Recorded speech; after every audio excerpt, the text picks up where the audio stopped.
Hendrik Johannes Cruyff, better known as Johan Cruyff, was born on April 25, 1947 at the Burger Ziekenhuis Hospital in Amsterdam. He spent his entire childhood living in Bettendorp, just a stone's throw away from De Meer, the then stadium of the Ajax Amsterdam Football Club.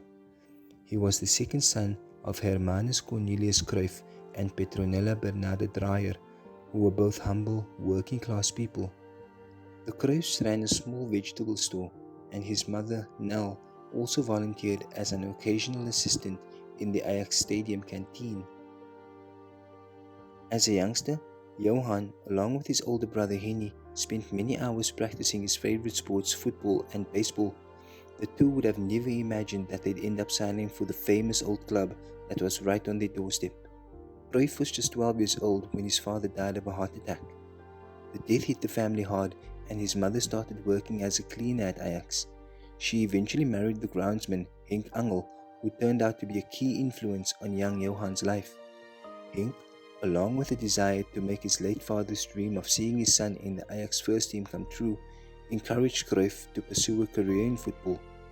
The stadium became like a second home to him, and he would spend almost all his free time here. Eventually, he would go on to become a legend of the club.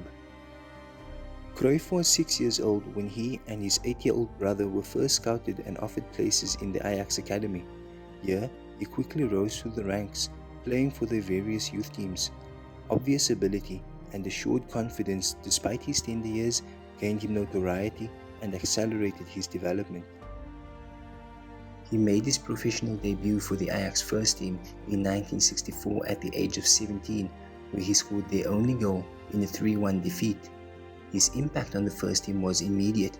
He was a creative and unpredictable player with an incredible dribbling ability and a clinical finishing touch. He was known for his vision on the pitch, his ability to read the game, and his knack for creating and scoring spectacular goals. He quickly established himself as one of the best players in the Netherlands and, in 1966, helped lead Ajax to their first league title in 4 years. It was during this time that Cruyff developed his unique style of play, which was characterized by his exceptional dribbling skills, quick thinking, and powerful shooting. He became known for his innovative Cruyff turn, a move that would leave defenders for dead and has since become a staple of the sport. In 1970, Cruyff helped lead Ajax to the first of 3 consecutive European Cup victories, solidifying their place as one of the greatest club sides of all time. This success was built on the philosophy of total football, a style of play that Cruyff helped to develop. Total football emphasized versatility and teamwork and was based on the idea that any player on the field could become an attacker or defender depending on the situation. As a player, Cruyff wore the number 14 shirt and played as an attacking midfielder or forward, but would regularly drop deep into midfield, pulling the strings for his team. He was a master at the art of dribbling and could take on multiple defenders with ease, using his quick footwork, close control, and supreme balance to beat them with speed and agility. Defenders found it difficult to dispossess him due to his ability to change direction quickly and unpredictably. His speed was also a major weapon. He had the ability to run at defenders with pace and was able to cover ground quickly, both with and without the ball. He was not only a wonderful passer of the ball, but he had a keen eye for goal too, always looking to get into positions where he could shoot or score. During his time at Ajax, Cruyff won a number of individual honors, including the 1971 Ballon d'Or. He also won the Eredivisie Top Scorer Award, the European Cup Golden Boot, and Dutch Footballer of the Year award on multiple occasions. After winning everything there was to win at Ajax, Cruyff made the move to Barcelona in the 1973-74 season, where he continued to dominate the sport. In that same season, he helped Barcelona to their first La Liga title in over a decade. Cruyff won 2 more Ballon d'Or awards while at Barcelona in 1973 and 1974. As a Barcelona player, Cruyff scored 48 goals in 143 appearances, including this stunning back-heeled goal against Atletico Madrid, dubbed Cruyff's impossible goal. He led the team to the 1977-78 Copa del Rey title. He further endeared himself to the Barca faithful by naming his son Jordi, a distinctly Catalan name. His days, first as a Barcelona player, then later as a manager, forged a bond that would last a lifetime, one that's still evident to this day. Cruyff briefly retired from football in 1978, but after losing millions in a failed pig farming business, he relocated to the United States in an attempt to start over with his family. He signed with Los Angeles Aztecs despite rumors of him joining New York Cosmos. He stayed at the Aztecs for a season, winning the league's Player of the Year award before signing for Washington Diplomats. In total, Cruyff scored 26 goals in 51 appearances during his time in the North American Soccer League. A brief spell with Levante in the Spanish Second Division followed before he returned to Ajax for a second stint in 1981. This time, he helped the team to back-to-back league titles in 1982 and 1983, as well as the Dutch Cup in '83. In fact, at the end of the '83 season, Cruyff moved to their bitter rivals Feyenoord. His sole season at the Rotterdam club was extremely successful, as he not only inspired the team to a league and cup double, but also won the 5th Dutch Footballer of the Year award. Cruyff retired as a player at the end of the 1983-84 season, ending his Eredivisie career as he had started it so many years ago, by scoring a goal. He ended his club career with 281 goals and 163 assists in 522 matches.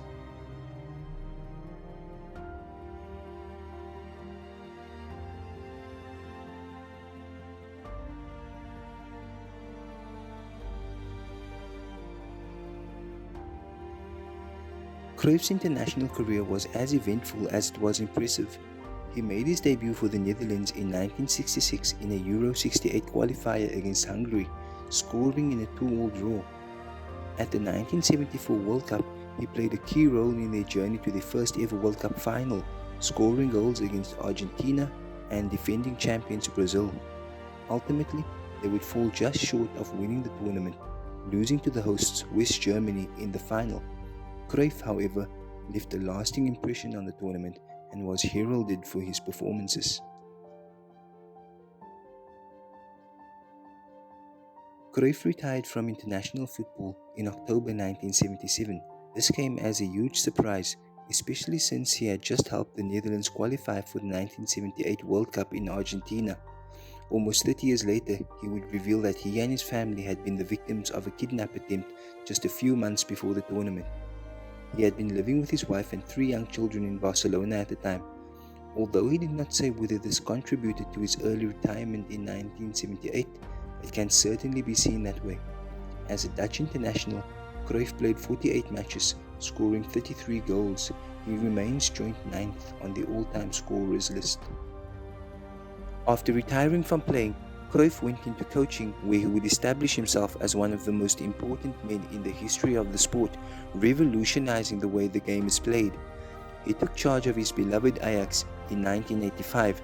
Cruyff's insistence on a fluid, possession-based playing style was instrumental in getting the best out of his players, coaching the team to back-to-back Dutch Cups in the 85-86 and 86-87 seasons.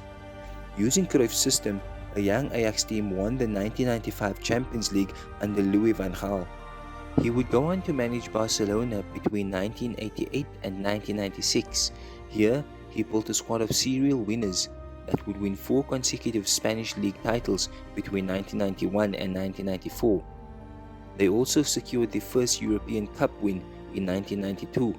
This Barca team, containing the likes of Ronald Koeman, Risto Stoichkov, and Romario, became known as the Dream Team.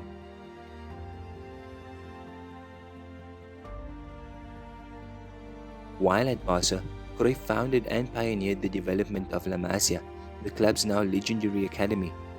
Based on his experiences of the Ajax Academy, La Masia was tasked with instilling Cruyff's philosophies in the club's youth players who would one day become the world's best exponents of tiki-taka, a style that evolved from total football and would lead Spain and Barcelona to the pinnacle of club and world football between 2008 and 2014. Many of those players who began their development under Cruyff, Pep Guardiola being the easiest example, went on to become successful managers in their own right and continue to instill these values. Cruyff's philosophy of total football was not just limited to the field of play, however. He was also a visionary off the field and his ideas about the game and its place in society were ahead of their time. He was an advocate for fair play and promoting the sport as a positive force for social change. He believed that football should be played in a way that was both beautiful and ethical, and that it had the power to bring people together and promote understanding and unity. Cruyff retired from coaching in 1996, but he remained a prominent figure in the sport and a leading voice on the game's issues and challenges. He was a constant advocate for fair play and using football as a force for good, and his influence on the sport was widely recognized and appreciated. Johan Cruyff passed away on the 24th of March 2016 in Barcelona following a lengthy battle with lung cancer. However, his legacy as a player and a coach lives on. He has influenced many modern coaches, including Pep Guardiola, Erik ten Hag, Luis Enrique, and Thomas Tuchel, just to name a few, and his ideas and tactics continue to shape the way the game is played today. His impact on the sport as a player, coach, and visionary will always be remembered and celebrated.